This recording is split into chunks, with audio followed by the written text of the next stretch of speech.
La poésie est les pâturages des vers. Les uns y broutent la corde au cou, les autres refusant l'esclavage se libèrent. Ces derniers en poètes puissants s'accordent tout. Il y eut des vers, il y eut des rimes. Ce fut la première strophe. Que la poésie soit, ceux du Montparnasse s'attellent à la beauté, et les symbolistes, hélas, déballent leurs idées. Quel combat farouche autour de la poésie, quelque chose louche, ils deviennent ennemis, il y eut des vers, et plus encore des rimes. Ce fut la deuxième strophe. Que la poésie soit, comme Rimbaud, Baudelaire et Maupassant, la poésie exige de l'eau, de l'air, du sang. Des vers il en faut, moins clairs et puissants, à lire via les rideaux dans la lueur en passant. Il y eut des précurseurs, il y eut des poèmes, ce fut la troisième strophe.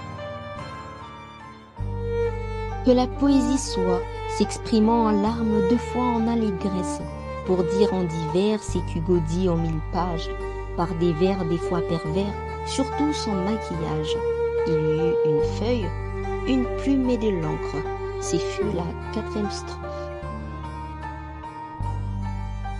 Que la poésie soit, des vers libres hantent certains, restant classiques disent les autres, ceux-ci vivent aux antipodes de ceux-là, les choisissant s'ils sont meilleurs ou plats.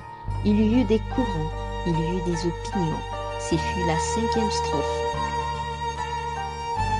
Que la poésie soit, sans blague, poétiser n'est pas une blague. À quiconque crève le fer, voilà carte blanche. N'est surtout pas miser sur le nombre de tags et écrire mieux quand il y a la vague.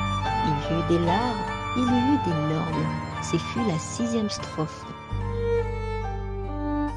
Que la poésie soit, on dit que les poètes sont des prophètes, mais certaines têtes sont des prophètes. Elles disent tout, mais elles ne disent rien. Qu'elles se taisent en tout pour leur bien. Il y eut des poètes, il y eut des poèmes. Ce fut la septième strophe, et la poésie fut.